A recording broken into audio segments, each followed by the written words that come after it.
the stars down from the sky. I wanna live a day that never dies. I wanna change the world only for you.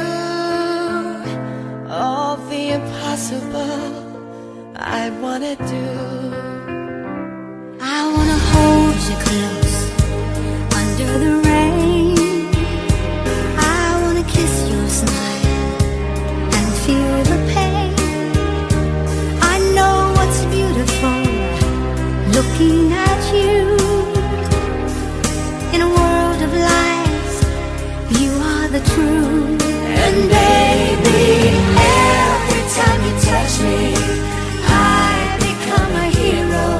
I'll make you safe no matter where you are, and bring you everything you ask for. Nothing is above me. I'm shining like a candle in the dark when you tell me that you love me. I wanna make you see just what I want.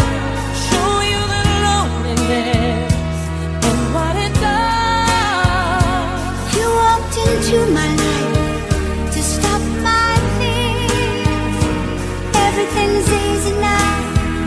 I have you here.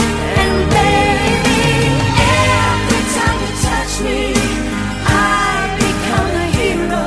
I'll make you safe no matter where you are, and bring you everything you ask for. Nothing is above me.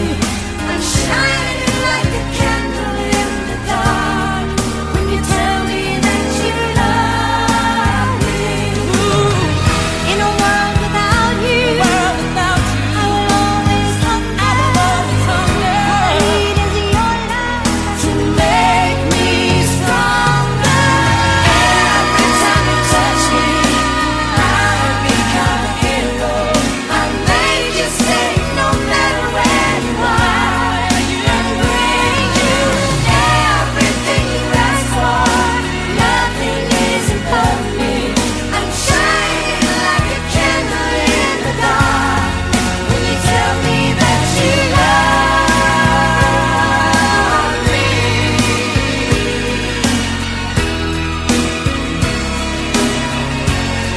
When you tell me that you love me.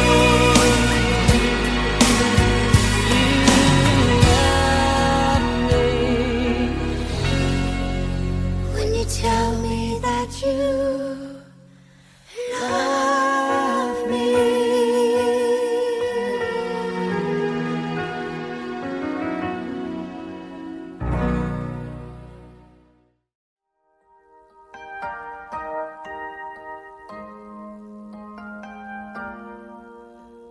Tonight I celebrate my love for you.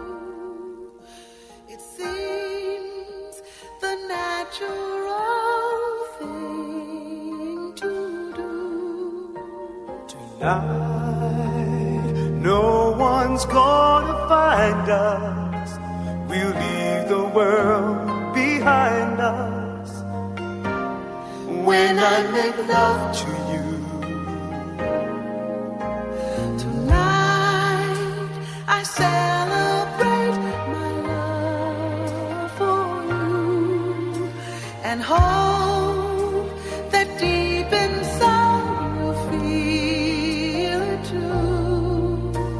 tonight our spirits will be climbing to a sky lit up with diamonds. When I make love to you,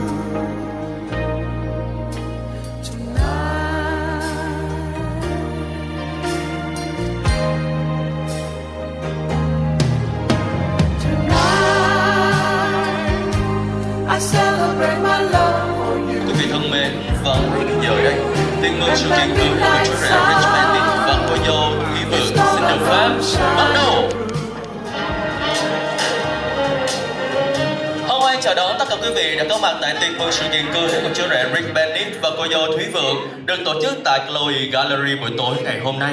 Lời nói đầu tiên cho phép Trung Nghĩa và Bảo Trân gửi đến tất cả quý vị lời kính chúc sức khỏe, lời cảm ơn chân thành và mong lời chào mừng nồng nhiệt nhất. Good evening, ladies and gentlemen. It's my honor to welcome all of you to the wedding ceremony of Mr. Rick Bennett and Miss Thúy Vượng at Chloe Gallery tonight. Once again, we allow us to extend our warmest welcome to all of you here. Thưa quý vị, để chú rể và cô dâu có được ngày vui, ngày hạnh phúc trọn đời như hôm nay thì không thể thiếu được hai bên gia đình cũng như là những người thân yêu của chú rể và cô dâu. Xin được kính mời lên sân khấu chị Nguyễn Thanh Tâm và anh Nguyễn Hoàng Bách là em dâu và cháu của cô dâu. Xin mời quý vị cùng hướng mắt về phía cổng chính đó. And now, please take a big applause to welcome on the stage Mrs. Nguyễn Thanh Tâm and Mr. Nguyễn Hoàng Bách, the right sister Nhuận and the right nephew. Cùng tiến về phía sân khấu, xin mời chị Nguyễn Thị Xuân Giang và anh Long Đức là em gái của cô dâu và em của chú rể. And now, please welcome on the stage Mrs. Nguyễn Thị Phương Giang and Mr. Long Đức, the right younger sister and her husband. Xin được kính mời chị Nguyễn Thị Thúy Phương và anh Eric Vaco là em gái và em rể của cô dâu. And now please welcome Mrs. Nguyễn Thị Thúy Phương and Mr. Eric Vaco, the right younger sister and her husband. Xin mời tiến về phía sân khấu ông Nguyễn Văn Bảo là bác của cô dâu và Miss Lia Bennett là con gái của chú rể. And now please welcome Mr. Nguyễn Văn Bảo, personal uncle of the bride, and Miss Lia Bennett, the groom's daughter. Mời tiến về phía sân khấu bà Nguyễn Thị Hồng là mẹ của cô dâu và ông Professor Ray Gordon là chú rể phụ. Please take a big applause to welcome on the stage Miss Nguyễn Thị Hồng, the groom's daughter, and Professor Ray Gordon, groomsman. Xin được trân trọng giới thiệu chú rể Mr. Rich Bennett và Mr. Jack Bennett là con trai của chú rể. Now we welcome on the stage the groom, Mr. Jack Bennett, and his son, Mr. Jack Bennett.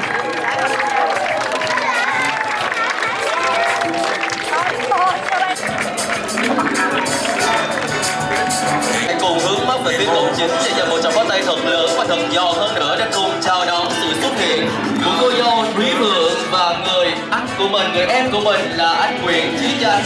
Xin mời. And now please welcome the bride, Miss Nguyễn Thị Thúy Vượng and her younger brother, Mr. Nguyễn Chí Chanh, come up on the stage.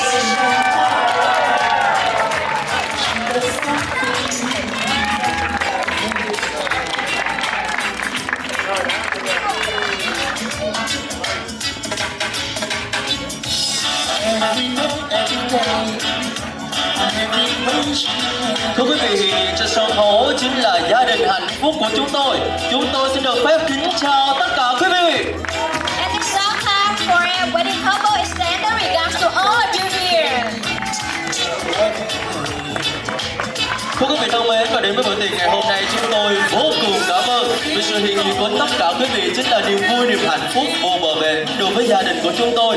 Và để đáp lại tấm chân tình của quý vị thì sau đây xin mời em trai của cô dâu là ông Nguyễn Chí Chánh sẽ có đôi lời chia sẻ và phát biểu trong bữa tiệc ngày hôm nay. Xin trân trọng kính mời ông. Now may I invite Mr. Nguyễn Chí Chánh, the right younger brother, have some words to share with everyone. Please welcome. Kính chào tất cả các cô chú anh chị, quý quan khách đã dành thời gian quý báu của mình để đến chung vui cùng cho cái lễ cưới giữa chị của Chánh và chị Thúy Vượng cùng Mr. Rick. Thật sự ra là đây là xem như là một cái happy ending cho cái gia đình nhỏ riêng của Vượng và chúng tôi. Đây là người chống ế cuối cùng. Bởi vì sao? Nó đều có lý do. Khi gia đình chúng tôi thì bố anh em chúng tôi khi lớn lên thì cuộc sống rất là êm đềm nhờ sự bảo bọc của bố và mẹ. Tuy nhiên một biến cố là bố mất sớm, trong khi tất cả các anh chị em đều chưa trưởng thành. Thì với tư cách là một người chị thì chị Vượng đã hy sinh, bỏ qua những cái cơ hội công việc ổn định, những cái cơ hội trong cuộc sống để giúp cho những đứa em của mình có thêm chút thời gian để trưởng thành và có một chút xíu gì đó là một thành tựu trong cuộc sống. Đó là lý do tại sao nếu như mà người ta định nghĩa là khi người ta kết hôn là cái bước trưởng thành thì chị Vượng là người trưởng thành sau cùng của gia đình. Chị chậm trễ hơn một chút, nhưng thật sự là khi chúng tôi rất là hạnh phúc khi mà chị của mình đã cuối cùng đã tìm được một cánh tay, một bờ vai để nương tựa. Cảm ơn Rick đã cùng chị Vượng chia sẻ tất cả niềm vui cuộc sống và cầm tay nhau. Chúc hai anh chị trong năm hạnh phúc, mãi mãi yêu thương nhau, bao dung, che chở cũng như là chia sẻ tất cả niềm vui, khó khăn cuộc sống và cũng như những cái thành công cũng như là mật ngọt của cuộc sống này.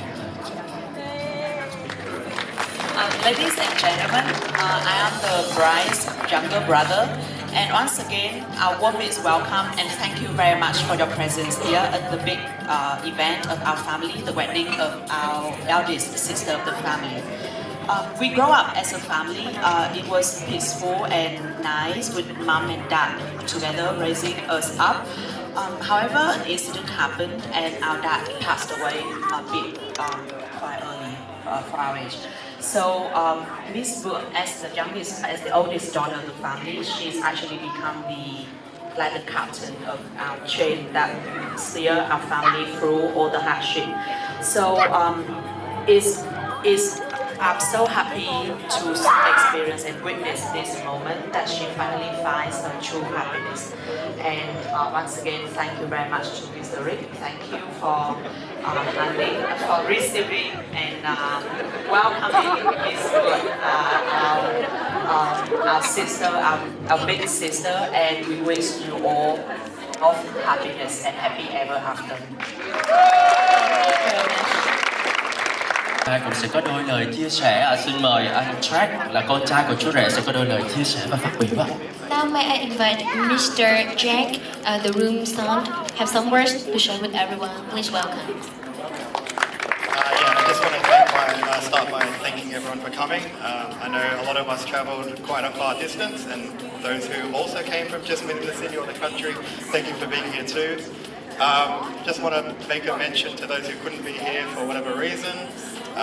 We keep them in our mind as well this special day. It's my privilege, to welcome everyone on behalf of my side of the family and on behalf of my father. So, yeah, it's a big deal for everyone to be here, and we thank you for that. To Phường and the family, you're all becoming one family with us now, one extended family with everyone. Just go on. I just want to keep it short and sweet. A big thank you and a big combination of welcoming the families together. So it means a lot to me and my family, and thank you all for being here. Cháu là Jack, là con trai của chú rể Rick Bennett ngày hôm nay. Xin được gửi lời cảm ơn đến tất cả mọi người đã có mặt và tới dự buổi lễ thành hôn của cô dâu chú rể ngày hôm nay. Một lần nữa cháu xin cảm ơn tất cả mọi người đã có thể là bay từ rất nhiều nơi trên thế giới và đến để chung vui cùng gia đình chúng cháu ngày hôm nay. Đối với chị Vượng và đối với cả gia đình của chị Vượng thì gia đình chúng cháu rất là biết ơn và vô cùng cảm ơn sự hiện diện của chị, và đồng thời bây giờ chúng ta đã là một gia đình cùng với nhau rồi. Và một lần nữa xin cảm ơn gia đình của chị Vượng và xin cảm ơn tất cả mọi người về sự chuẩn bị cũng như là đám cưới và một cái sự kiện rất là lớn ngày hôm nay ạ. Và sau đây xin mời quý vị chúng ta cùng hòa mình vào những giây phút vô cùng lãng mạn qua nghi thức rót rượu hạnh phúc. Mời chú rể và cô dâu tiến về phía tháp rượu tình yêu. Each passing day, you've come so far. Don't throw it away. Live believing, dreams are for weaving, wonders are waiting to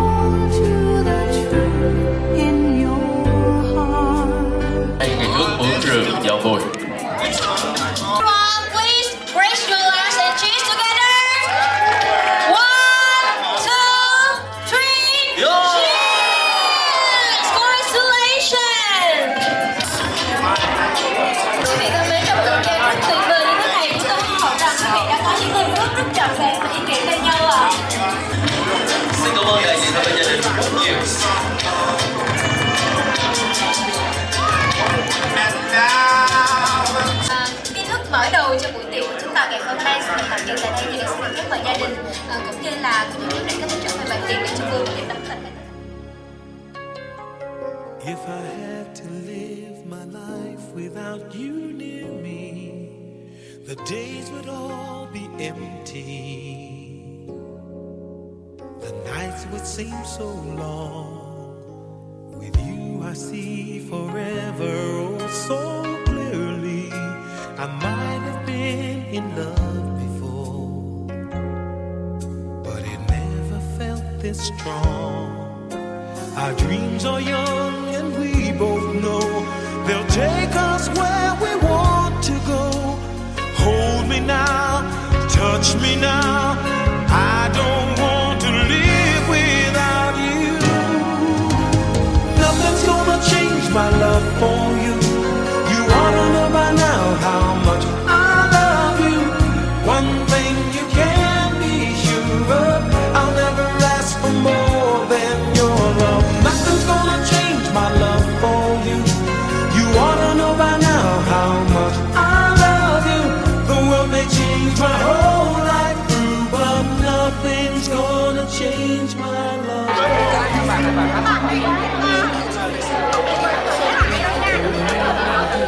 It's not so easy.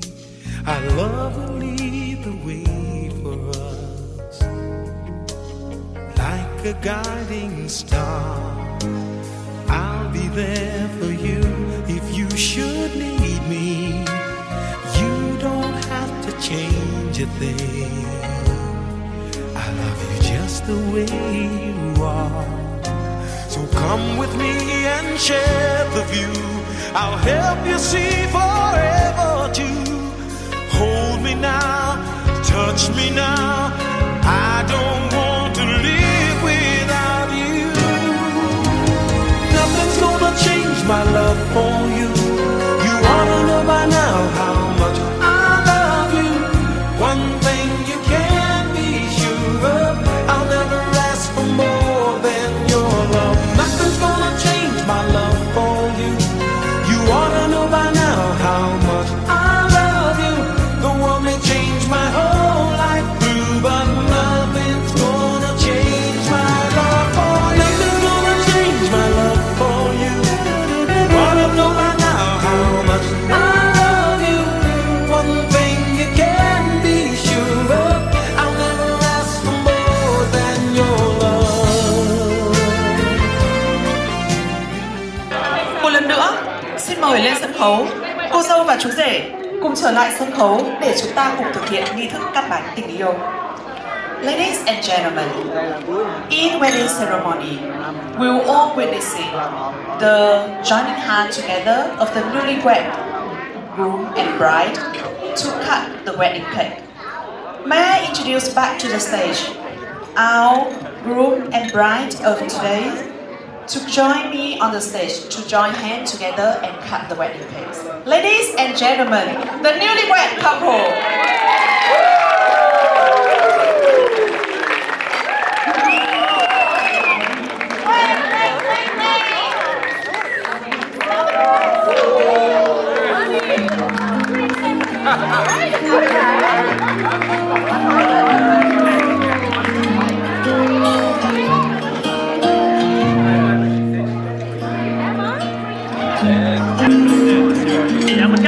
Kính thưa quý vị, cô dâu và chú rể đang cùng nhau cắt chiếc bánh tình yêu trong buổi lễ cưới ngày hôm nay.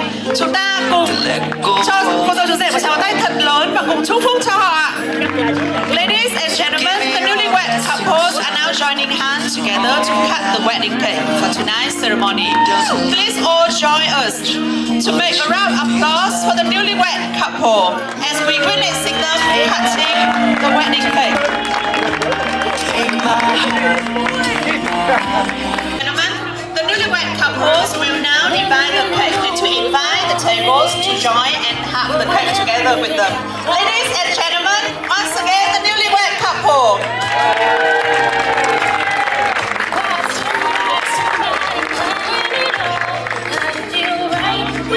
Look at each other.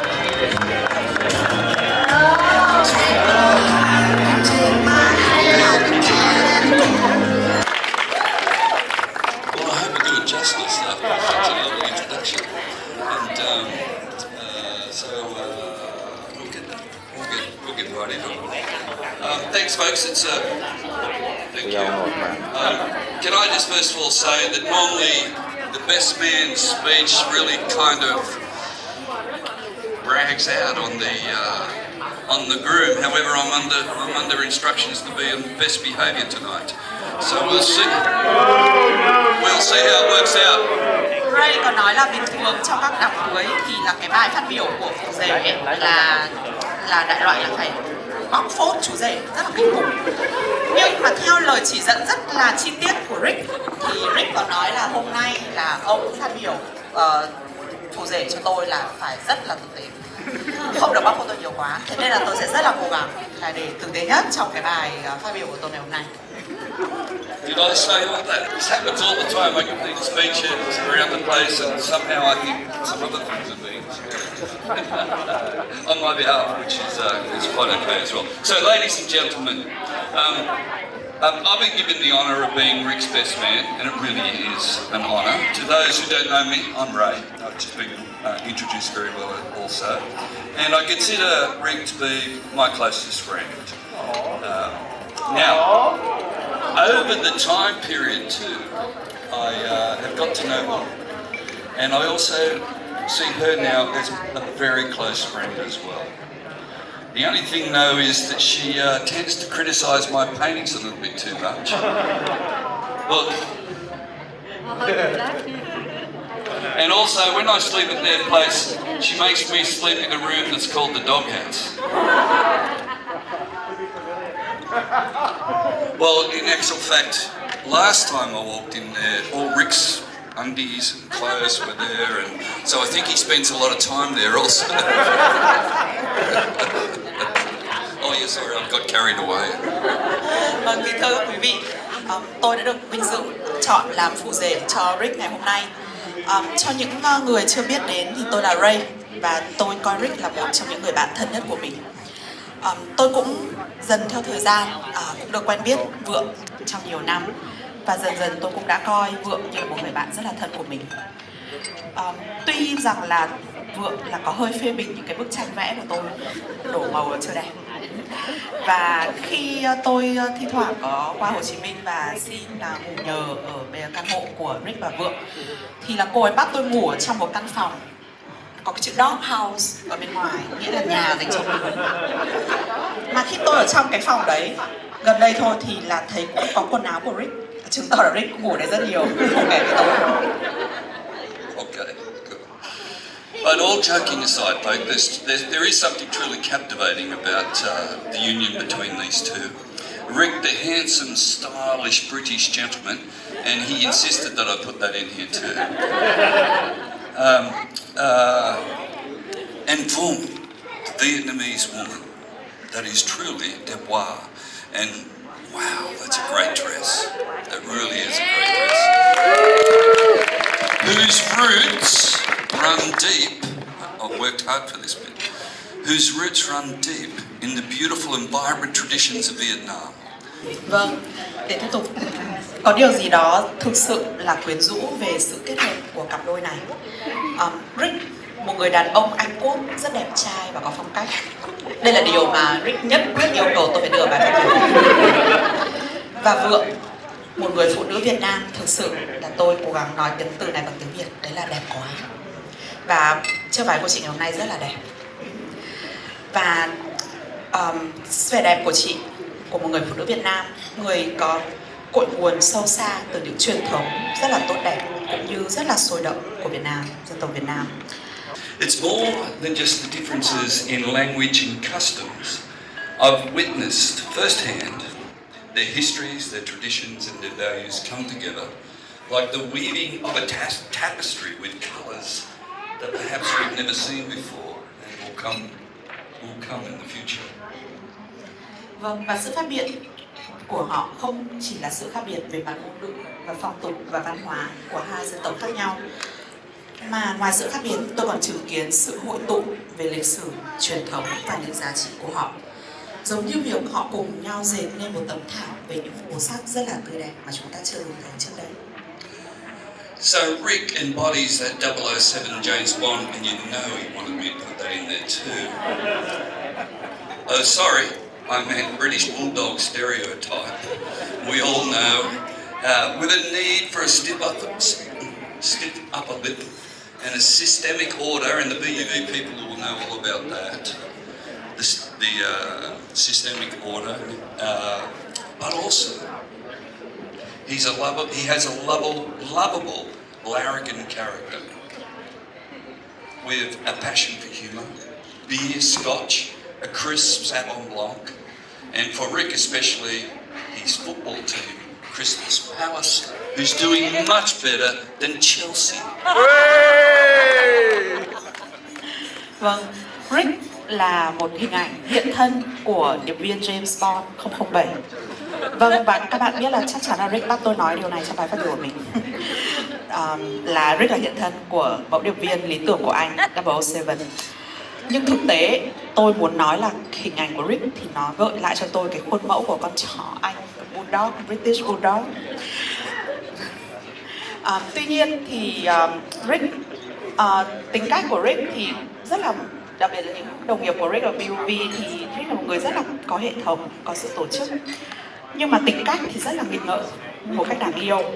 Và niềm đam mê của Rick thì bao gồm sự hài hước, bia, rượu mạnh, vang trắng, Sauvignon Blanc, và quan trọng nhất với Rick là đội bóng mà ông ấy rất hâm mộ, Crystal Palace. Đội bóng mà bây giờ trên bảng xếp hạng là tuyệt vời hơn Chelsea. Phường, on the other hand, she exudes the beauty, the elegance and grace that's deeply embedded in not just the Vietnamese heritage and culture, but everyday life of the Vietnamese people, which is something that Rick and I have talked about quite a bit actually. We do feel it. It just is in everyday life. She also is forgiving.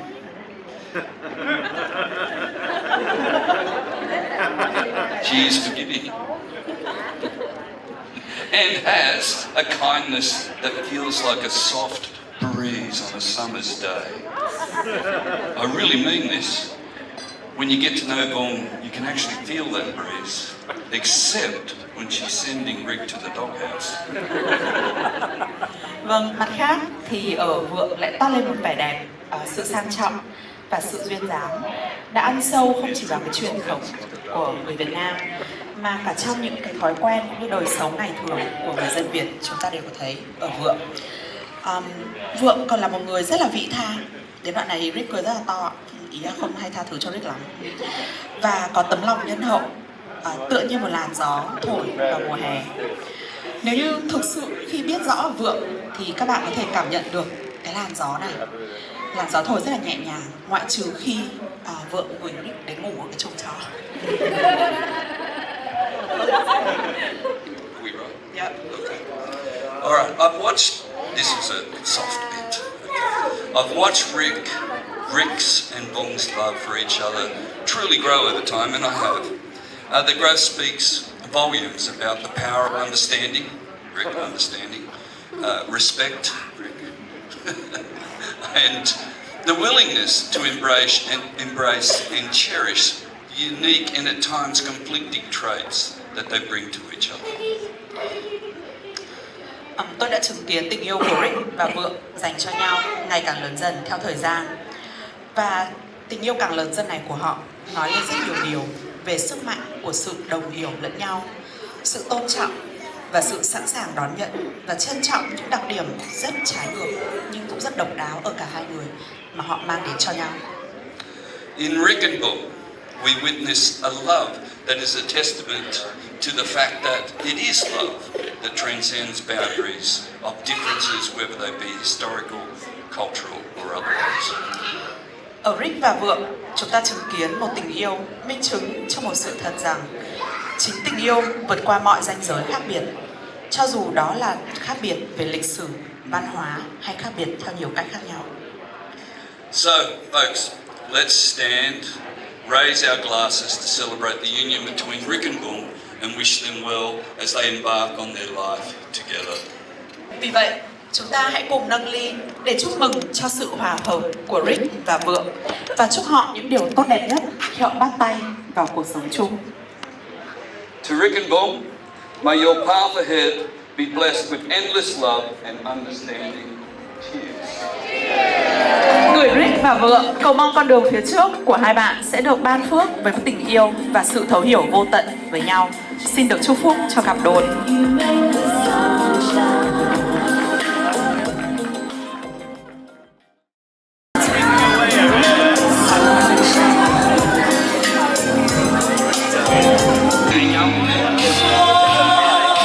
Thanks again to Ray for the best man speech. And now, in response to Ray, we'll hear from the groom himself. Vâng ạ, và rất cảm ơn Ray vì bài diễn văn rể rồi. Và để hồi đáp cho bài diễn văn của Ray, phù rể của mình trong lễ cưới, thì bây giờ chú rể sẽ có câu trả lời với bài diễn văn của mình ạ. Thank you, Phim. Thank you. Thank you. Now, nobody's introduced Phim yet to anybody. I don't think we've introduced Phim tonight. For those of my guests who from overseas and stuff, Phim is my EA, my long trusted EA, and Not that long. But you trust me. and not for much longer by the sounds of it. I think you're moving to bigger and better things. But thank you so much, Phim, for coming down and doing the translation. Her translation is amazing. Thanks. Thank you. Thanks for having me tonight. And I've had a few EAs, PAs in my time, but this is certainly the best. Well, I nearly said easiest, but no, I just leave it as best.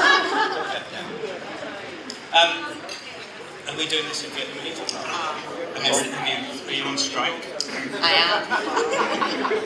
Vâng ạ, Rick thì cũng có vừa giới thiệu em thì với các những vị khách thì chưa biết thì em là Phương và em là thư ký của ở công ty ạ.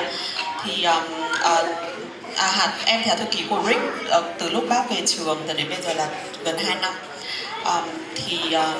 Cũng không phải là thời gian quá lâu nhưng mà hiểu nhau giữa bác Rick với cả Phương. Và hôm nay thì bác có nói là bình thường thì những cái công việc dịch thì em cũng hay dịch cho bác, nhưng mà không ngờ là ở đám cưới cũng phải dịch. If you look at wedding speech etiquette, you'll find that you have to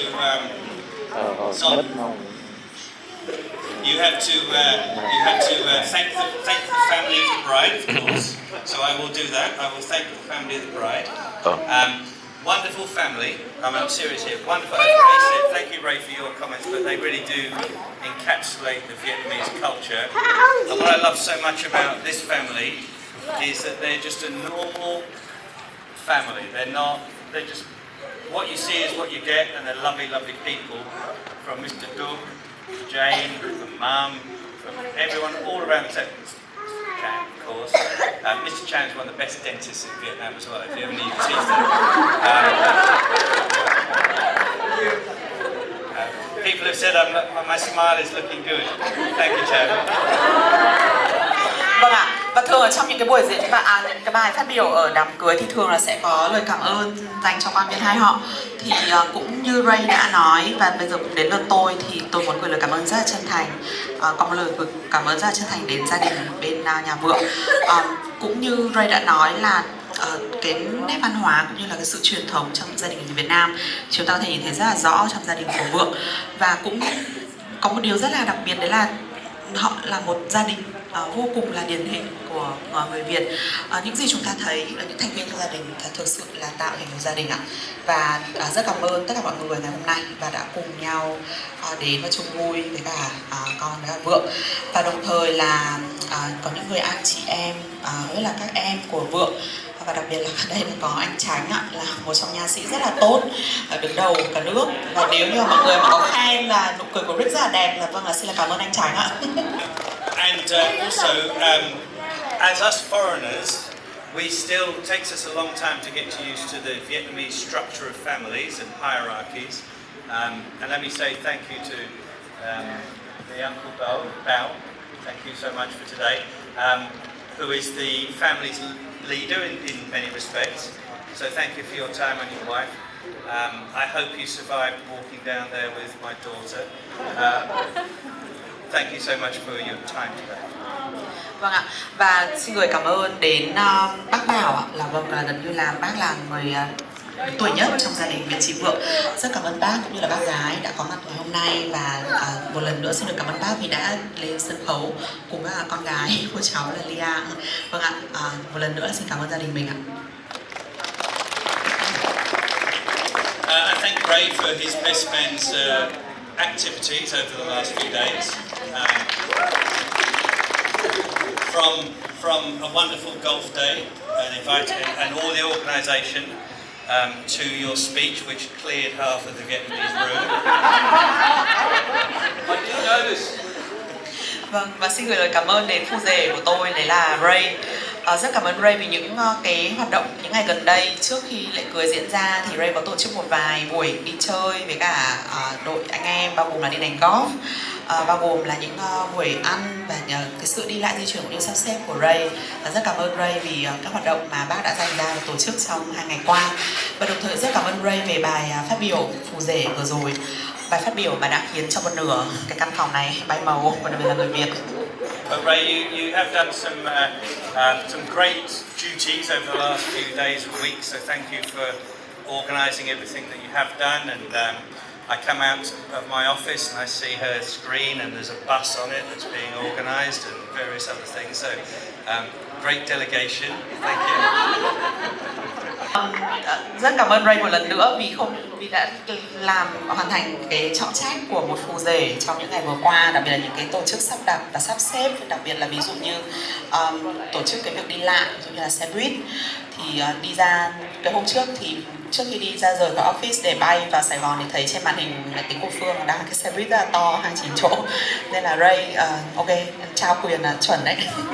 Có người làm cho, và một lần nữa xin cảm ơn Ray vì tất cả những trọng trách mà bác đã làm với một phù rể ạ.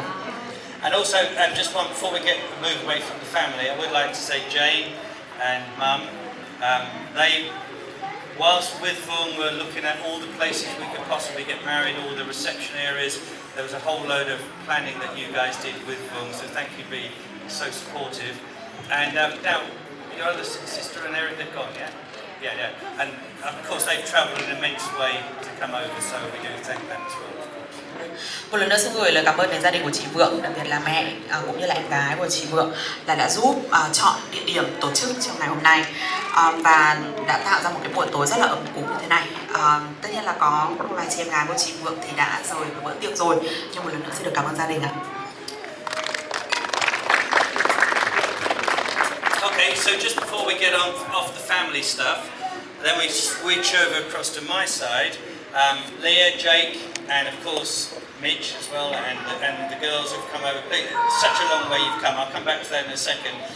But there are some people who are not here. I think my mum would have quite liked to have been here. I think my sister would have quite liked to have been here if she's still around, but she just couldn't make the journey. I would be lying if I didn't say I kind of miss my little son Sonny not being here as well. But one day he'll be able to come across and see us all as well.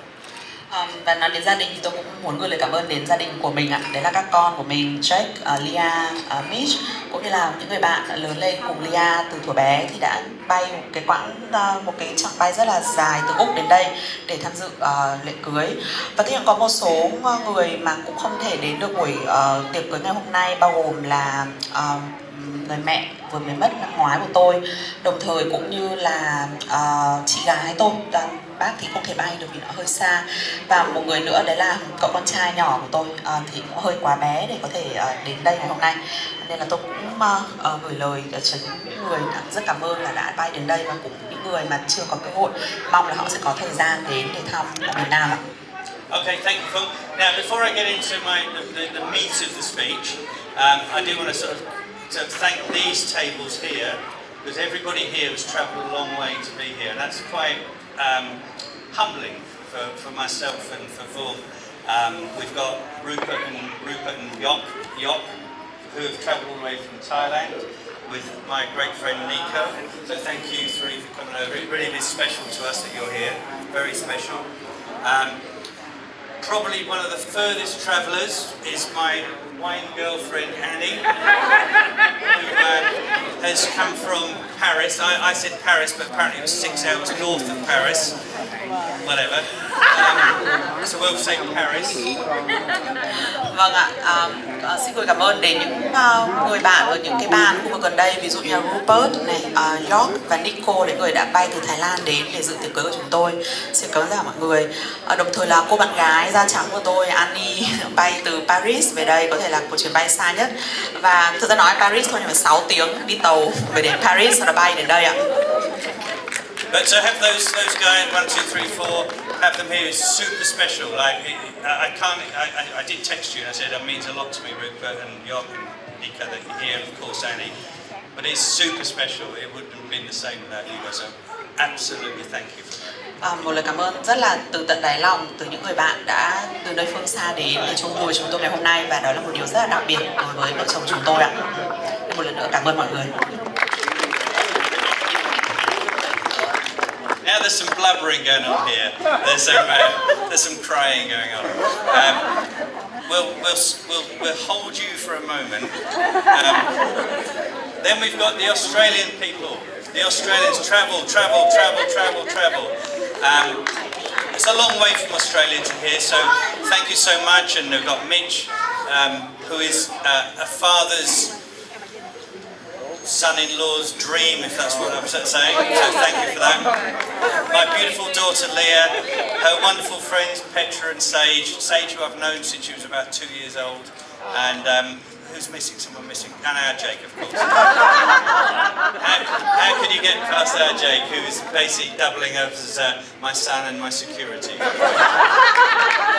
Vâng, và là một nhóm các con của tôi và những người bạn các con, đấy là bao gồm Petra, Sage, là những người bạn lớn lên với cả Leah, con gái của tôi từ lúc mà chúng 2 tuổi thì cũng đã bay từ Úc đến đây, và có Mitch là bạn trai của con gái tôi, nên cũng dự ở buổi lễ cưới.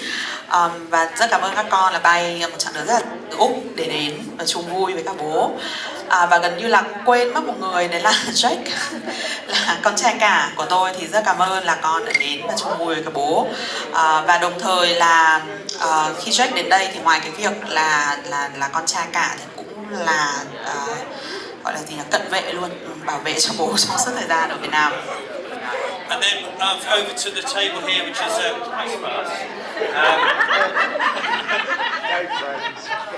so then we go for the Hanoians. Now don't forget, Hanoi is a 1,000 kilometre ride down here, so it's not just, and some of them have already gone back, had to jump on a flight tonight, so thank everyone who's come down from Hanoi, which is my BUV colleagues, and wonderful Tuan here, Chris's husband.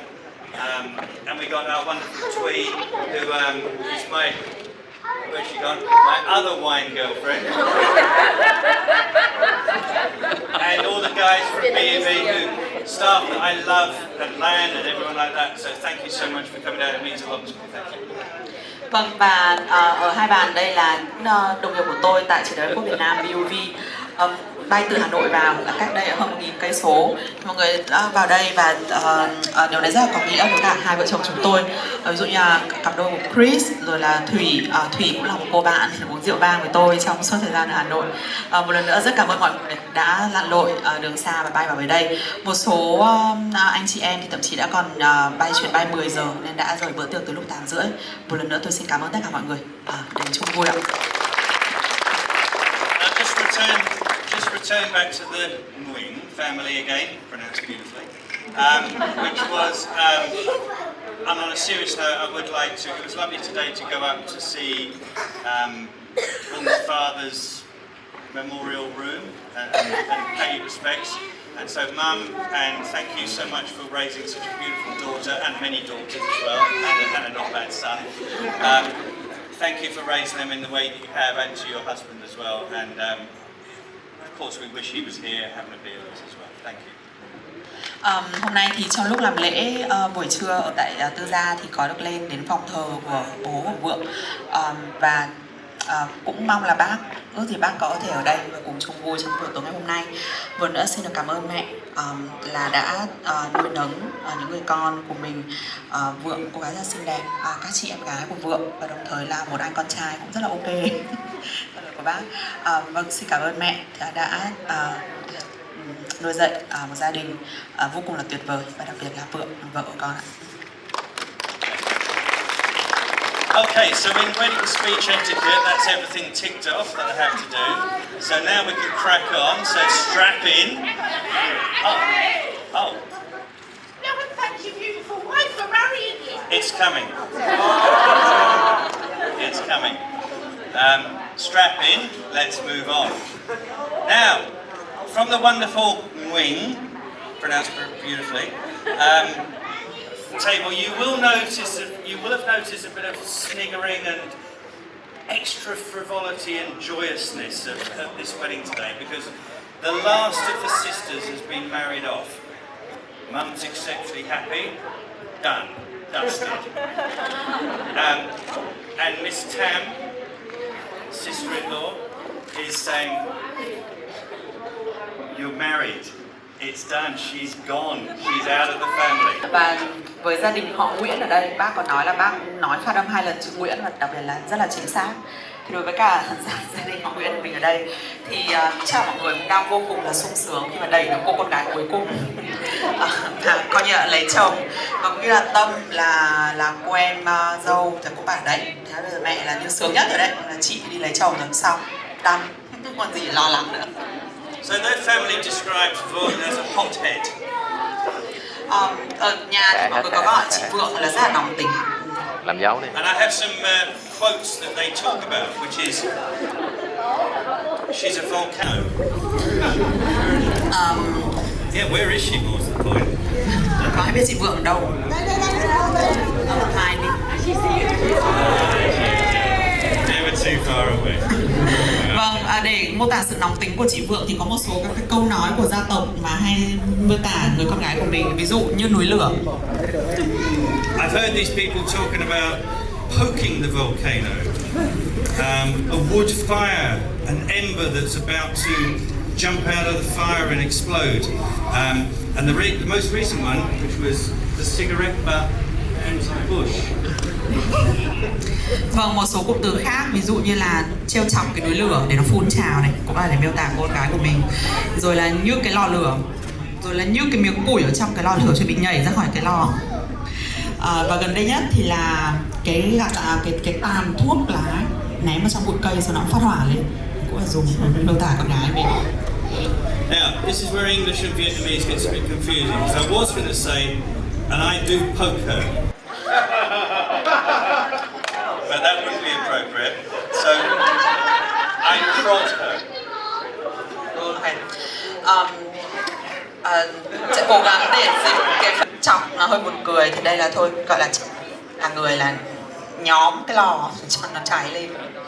Now, as a foreigner, when us foreigners marry a Vietnamese young lady, we have to have 2 things before we can go to the government and get our certificate stamped. The first of those is to prove that you are single. Fair enough, accept that. Để có thể tiến hành cái lễ cưới cũng như là để đăng ký kết hôn ở Việt Nam thì có 2 việc mà chúng tôi cần làm. Việc đầu tiên đấy là phải có một giấy chứng nhận độc thân trước khi làm giấy đăng ký kết hôn ạ. The second is you need a certificate of sanity. Vâng, Absolutely true. Và giấy thứ hai để có thể làm được đăng ký kết hôn đấy là ngoài cái giấy xác nhận độc thân là còn phải có cái giấy chứng nhận là mình bình thường, không có vấn đề về thần kinh. So next week, myself and Vượng are going for a medical check-up to check that we're both sane and to get the certificate which will allow us the stamp to be officially registered as married. Và tuần sau thì là hai vợ chồng sẽ đi khám để xem là tâm thần với cả tinh thần là có ổn định hay không. Lúc đấy có giấy kết quả chứng nhận là tâm thần là không có gì bất thường thì lúc đấy là mới được có dấu đóng vào trong đăng ký kết hôn là vợ chồng ạ. A few weeks ago, Vượng informed me that we were coming down to Ho Chi Minh City to have our photo shoot. I've never had a photo shoot before. I didn't know what it meant. You've had a photo shoot. You know what it means. As us guys, it's a new thing. Now, I'm going to ask if we can put a photograph up. Can we ask the guy? Cách đây khoảng tầm 2 tuần thì Vượng có thông báo, thực tế là thông báo với cả tôi là sắp tới mình sẽ đi chụp ảnh cưới. Chưa bao giờ trong cuộc đời là tôi đi chụp ảnh cưới cả. Đây là một cái ngôn ngữ rất là mới. Thế nên là ok, đối với tất cả những người mà có cái khái niệm mới mẻ của tôi thì tôi sẽ cho mọi người thấy là chụp ảnh cưới là trông nó như thế nào. Anh cho em cái bức ảnh lên trên màn hình ạ. So we went to, there was many, these guys were doing the photo shoot, they'll tell you all about it. There was many things. Ours was quite a short one, it only lasted 4.5 hours. Vâng, đây là một trong những bức ảnh cưới được thực hiện trong cái album ảnh cưới của chúng tôi ạ. Cái phần chụp ảnh của hai vợ chồng thì cũng ngắn thôi, 4 tiếng rưỡi. I'm not sure if you can see these pictures, but this was one of the early ones at 8 o'clock in the morning. You can see that I was relatively happy at that point. Đây là một trong những cái bức ảnh mà ở phần đầu của cái buổi chụp ảnh cưới, khoảng tầm buổi sáng sớm. Cái lúc này mọi người có thể nhìn thấy là tôi vẫn đang rất là tươi cười, hạnh phúc ạ. But by 12:30, they were taking photographs of. We'd not had a crack. We had not had you with that crack of the wall in there yet. Let's take one there. It was getting a little bit long. But let me cast your eyes to this beautiful bridge, which is just down the road from where we live. It's called the. Let me get this right. It's called the Không. Pronounced beautifully. Vâng, đến 12 rưỡi trưa thì cái gương mặt tươi cười này không còn nữa rồi.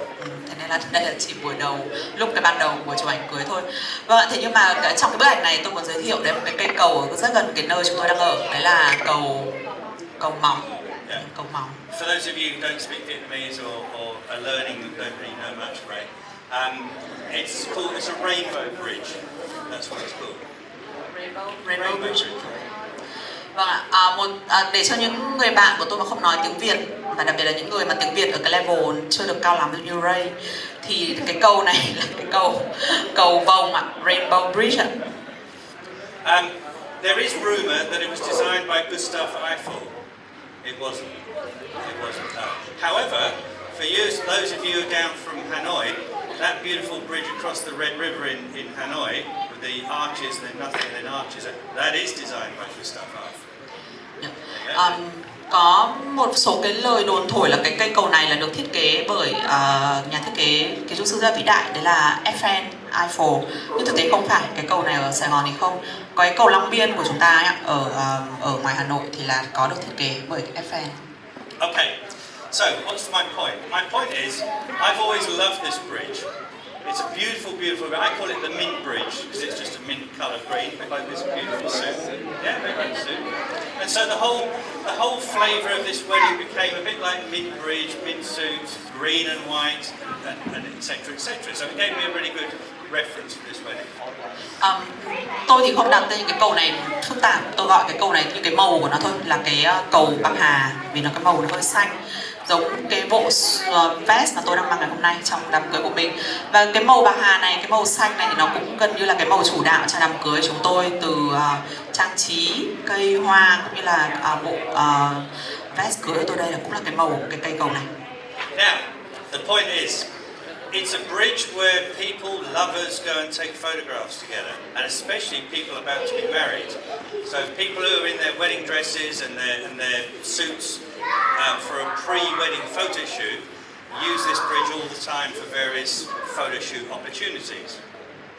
Cái cây cầu này là một cái cây cầu rất là nổi tiếng và cũng rất là phổ biến cho các cặp đôi để họ làm cái nơi chụp ảnh cưới của mình. Vậy là họ rất đi ra cái đoạn gần cái cây cầu này là sẽ thấy các cô dâu mặc váy cưới, áo cưới này, chú rể mặc vest để mà chuẩn bị chụp ảnh cho cái album ảnh cưới của mình. So during those wonderful COVID years where we all lost lots of weight, and I went walking every night and often with Vượng, we'd go walking across that bridge literally every day for a year and a half. And what we saw was people taking photographs like in the pre-wedding shoot, and we used to say to each other, who's got the best deal, the guy or the girl? Trong cái thời gian Covid là 1 năm rưỡi, là cái ảnh hưởng của dịch Covid, là cái khoảng thời gian mà tôi và Vượng là sụt rất nhiều cân, bởi vì cái lý do là ngày nào dắt nhau ra đây đi bộ. Thì trong cái lúc mà đi bộ thì có nhìn thấy các cặp đôi họ cũng chụp ảnh cưới. Thì ngày nào hai vợ chồng cũng đi bộ, và sau đó nhìn thấy các cặp đôi chụp ảnh thì bày ra một cái trò chơi. Đấy là bây giờ trong hai cái người chuẩn bị cưới nhau này, người nào là gọi là gì nhỉ? Người nào là I think about it before but I still can't. Có nghĩa là trong một cái cặp đôi chúng ta sẽ thấy là có một người tricky. I don't know how. Can you help the Vietnamese? Anyone help? Vietnamese. So what we're saying is, you got this couple there, a woman and a man, the woman might be super pretty or something like that. The guy's not that pretty. You go, he got the best deal, or the other way round. She looks so great, and he's looking really confident, and he's got his Porsche keys hanging out his back. He's she's doing well. Ví dụ như là như này, ví dụ như một cặp đôi cùng dắt nhau đi trên cây cầu, thì ví dụ như là anh này trông bình thường thôi, nhưng chị gái xinh ghê. Thế là ví dụ thì thế tôi sẽ Vượng và Vượng sẽ nói là ok, trong cái cặp đôi này thì là anh trai là vỡ bờ rồi, anh trai là vỡ bờ rồi, còn chị gái không xinh bằng, anh trai đẹp trai hơn. Hay như tương tự cảm thấy chị gái thì cũng rất là bình thường thôi, nhưng anh trai trông giàu, mang chìa khóa xe ô tô rất là đắt tiền. Thì mình bảo là ok, chị gái này chuẩn xa chị gạo rồi. Đó, vậy nên thì là cái trò chơi của chúng tôi là gì? Nhìn vào các cặp đôi và xem là phán xét xem là ai là người vớ vẩn trong cuộc tình này. So, and Phường, I need you to pay attention for this bit. Do you remember those days we used to watch all the people getting married and say who's got the better deal? Yeah, right. So suddenly, as a complete freak of nature, suddenly I found myself transported into that position. There I was, with a suit and tie on and a beautiful woman next to me in white, and I was the person that other people would be looking at going, who got the best deal? Thế nên là Vượng, thôi mình nhớ lại cái thời gian mình cũng chơi cái trò chơi này đi. Thế nên bây giờ không phải là mình là người xem nữa, mà mình chính là người ở trong cái trò chơi này rồi. Thế là anh thì mặc vest rất là đẹp trai, đứng ở cây cầu, xong cùng với cả một cô vợ mặc áo cưới. Thế xong đấy, thì mọi người đi qua cũng nhìn mình đấy, xong bảo là ok, thế thì trong cái cặp đôi này thì ai vớ ai thì hời. So you've seen the beautiful Vượng tonight in, is it 2 or 3 dresses, whatever it is. There's probably another one still to come. And you can quite clearly see who got the best deal.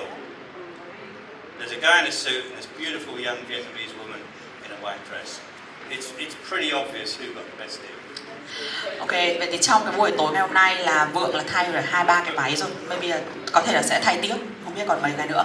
Rồi tôi thì người đàn ông cũng mặc vest cưới, cũng đẹp trai đấy, phong cách, màu nhất các thứ ok.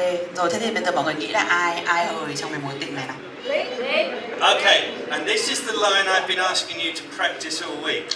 Okay, so honey, you might want to raise your game. Rồi, thế thì bây giờ mọi người nghĩ là trong cái buổi tối ngày hôm nay thì là đây chú rể mặc vest này, xanh này, ok, rồi cô dâu ở thay váy các kiểu này, thế ai là hời hơn ạ? All week she's been going, how am I going to translate that? Did you do it? I didn't. I don't know. No. Rồi ạ, vâng, thế thì một lời gửi nhắn đến vợ của mình đấy là em yêu ơi, phải ăn mặc đẹp nữa lên, cho mọi người nhìn vào cuộc tình này mọi người nghĩ là người hời là em chứ không phải là anh đâu. Where you gone? Didn't get the laugh from the Vietnamese side, I thought it might. Anyway, look, I thank you so much for everything, and I'll just come on to 5 beautiful things about Phim. I wrote down 5 beautiful things about Phim, literally on the first week I met her. And there are just 5 headings which I've got here, and I'm just going to go through them quickly before we finish. Number 1, caring. Ở đây thì tôi có ghi ra 5 cái đặc điểm và cái tính cách của Vượng mà tôi rất là yêu ở cô ấy từ những ngày đầu tiên mà hai người quen nhau. Và tôi sẽ lần lượt kể tên 5 cái tính cách này. Cái tính cách số 1, điều mà tôi rất là yêu thương ở Vượng, đấy là sự quan tâm. And by that I mean she cares for things, she cares for a family, number 1. And I'd be lying if I say she doesn't care for me. I do very little around the place, to be honest. So she's just a very caring person, especially with her family. Đặc biệt là với gia đình của mình thì là Vượng dành sự quan tâm số 1 là dành cho gia đình của mình. Cũng quan tâm đến cả tôi, điều này là hiển nhiên rồi, và bởi vì đối với tôi thì thấy là chưa được cống hiến lắm trong những cái công việc gia đình, nhưng mà Vượng thì luôn luôn là rất là quan tâm đến gia đình của mình. And these are in no particular order. Appearance. She dresses really well. I really like the way she dresses. It's very unusual for Vietnamese. She'll always. First time I met her, she wore crazy jeans and great big boots and a leather jacket and things like that. So she's got a very unique sense of appearance. And even today, she said 2 different appearances. She always looks beautiful and always sort of stunned by go. She goes, "What do you want me to wear tonight?" I said, "Just do whatever you want. It will look good." Vâng, và điều số 2 tôi rất yêu ở Vượng đấy là cái ngoại hình của Vượng ạ, và cách mà cô ấy diện đồ luôn luôn là rất là thu hút tôi kể từ những ngày đầu tiên gặp. Lần đầu tiên gặp nhau thì là Vượng có đi một cái đôi giày rất là cao, một cái quần jeans phải gọi là rất là quái đản và một cái áo da, nhưng mà mặc cái gì lên cũng thấy rất là quyến rũ và rất là đẹp ạ. Thế nên thi thoảng cũng hỏi tôi là ủa thế bây giờ mặc gì, mặc cái gì được, đẹp mà. The third one is she's a home person. She likes home. She's not all about going out to bars and restaurants and all that sort of stuff. She loves home and staying home and being at home. She was something that I'd get a bit bored being at home, but I quite like it as well. So around the home, she's a very, very home person, is comfortable in that home as well. Cái tính cách số 3 ở Vượng đấy là cô ấy luôn luôn thích cái việc ở nhà. Không phải quá là người thích mà đi ra ngoài ăn uống hoặc là đi quán bar rồi là đi những cái hoạt động ở khác ngoài gia đình, ngoài nhà của mình, mà thực ra là rất cảm thấy thích thú với cái việc là ở nhà. Tôi thì bình thường ở nhà cũng thấy hơi chán đấy, nhưng mà thực tế mà có Vượng ở nhà thì thực ra là thấy là cô ấy là một người rất là thích thú cái việc là ở nhà và quan tâm đến cái ngôi nhà của mình. Thế đấy là cái điều mà tôi rất là thích và yêu quý ở Vượng. I think 4 was skip. What with the family and her brother here, we might just move past number 4. Có một tính cách, một cái đặc điểm nữa, số 4 tôi có ghi ở đây rồi. Nhưng mà với gia đình của Vượng cùng với cả bạn bè ở đây, tôi quyết định gạch nó ra khỏi danh sách. Điều ấy chắc chia sẻ sau ạ, riêng ạ. But it's good. And number 5 is lastly the character. She's got great character. That whole piece about she's got very good friends, and the friends of hers are very good characters, people we've met here tonight. So it would be those are the 5 qualities that I've found her attractive from week 1, and she's still got them today, and I hope she still has them in 20 years' time when I'm 80. Vâng ạ, và cuối cùng đấy là cái tính cách của Vượng ạ. Cái tính cách của Vượng là cái tính cách như chúng ta thấy ở đây, những bạn bè, người thân, gia đình của Vượng, những người mà cô ấy đem đến để cùng chung vui trong buổi tối hôm nay. Bản thân Vượng là người cũng rất là cá tính, và cái sự cá tính và cái tính cách đấy của Vượng cũng là thứ mà tôi rất là yêu thương ở Vượng. Okay, last bit, just before we finish, a little bit of admin. I've just remembered I had this in my pocket for ages. These things are on your tables. They're our little coasters. Please take them home. They're our gift to you. If you need some more, I'm sure there's some people have left them behind. So please take these home. They're for you. And we're going to do something now that we do in our Western culture weddings, which is we're going to have a first dance. Vâng ạ, ở trên mặt bàn thì quý vị có thể thấy đấy là những cái miếng lót cốc ạ. Và đây là món quà gửi lời cảm ơn đến cho những vị khách đã đến chung vui của chúng tôi ngày hôm nay. Thế nên là mọi người có thể đem về là một phần quà nho nhỏ của cặp đôi chúng tôi.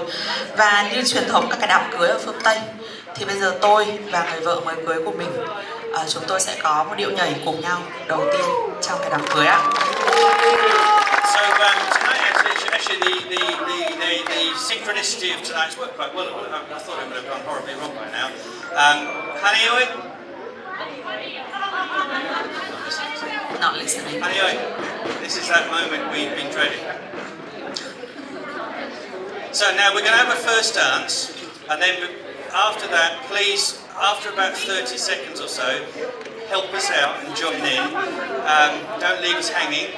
And then after we leave here quite soon, we have organised a bus for anyone who wants to go afterwards with us for a few drinks at a rooftop bar. The bus will be leaving outside, so please join us. Honey, oi? Vâng ạ, và bây giờ thì là chúng tôi sẽ cùng có một cái điệu nhảy với nhau trong cái đám cưới. Thế thì thôi chắc chỉ 30 giây thôi. Thì đến lúc chúng tôi nhảy thì mọi người cũng lên sân khấu nhảy cùng. Đừng để chúng tôi phải cùng nhau mãi trên này. Và sau cái buổi bữa tiệc tối ngày hôm nay thì chúng tôi có tổ chức, chúng tôi đã có sắp xếp một cái xe buýt để đưa mọi người đến một cái địa điểm chúng ta có thể uống thêm một chút sau đám cưới ạ. Và xe buýt sẽ rời ở đây lúc 10 giờ và một cái xe là xe 29 chỗ. Nên là mọi người có thể cùng chung vui chúng tôi ở cái bữa tiệc uống rượu cùng nhau nho nhỏ sau bữa tối hôm nay ạ. Okay, so there's lots of couples here. We've got Rupert and York, we've got Leah and Mitch, and we've got Lynn, James, and Petra, you're not in a... Oh yes, you are in a couple. You can do it. And we've got Chan and Tam, and we've got Duk and Yang. So there's lots of couples. So this is a chance to when you're always your boyfriend, your wife says to you, "You never dance with me anymore." Here's a chance to get back out of the doghouse. Vâng, ở đây thì trong phòng này vẫn có rất nhiều cặp đôi ạ. Ví dụ như là Rupert, George, hay như là James, Lee, Mitch, Lia. Đây có anh Tránh, chị Tâm, rồi là Giang, rồi là Đức. Thì mọi người cũng cùng có thể chung vui trong cái điệu nhảy này. Và có thể là rất lâu rồi mọi người không làm cái điều này, thì đây là cái cơ hội để các cặp đôi có thể cùng nhảy với nhau ạ. So we're going to play a song that I liked for many years. It has been a meaning to me. Hopefully they get the right one. And then please join in after that as soon as you can. Don't leave us hanging too long. Thank you ever so much everyone for coming. Và đây là một cái chúng ta sẽ nhảy một cái ca bài nhạc mà đây bài nhạc rất là có ý nghĩa với tôi, và tôi đã yêu cái ca khúc này từ rất lâu rồi. Và một lần nữa xin được nhắc mọi người là đừng để chúng tôi nhảy một mình quá lâu ạ, chỉ độ 2-30 giây thôi ạ, là đã hãy lên và sân khấu và cùng join và cùng tham gia chúng tôi ạ. Thôi tắt đèn này đó. May be the face I can't forget, the trace of pleasure or regret, maybe my treasure or the price I have to pay. She may be the song that someone sings, maybe the chill that autumn brings, maybe 100 different things within the measure of a day. She may be the beauty or the beast, maybe the famine or the feast, may turn each day into a heaven or hell.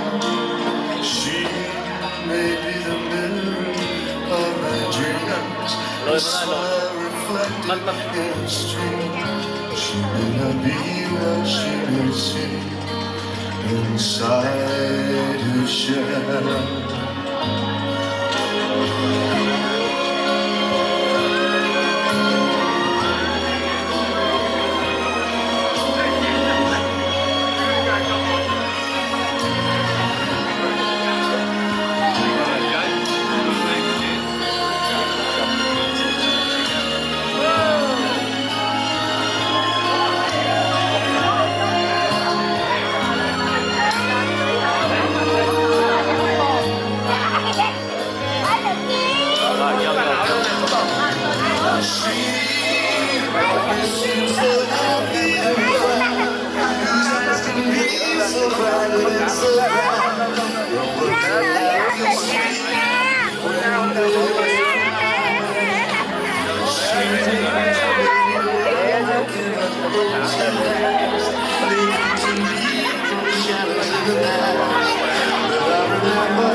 Maybe it's intuition, but some things you just don't question. Like in your eyes, I see my future in an instant, and there it goes.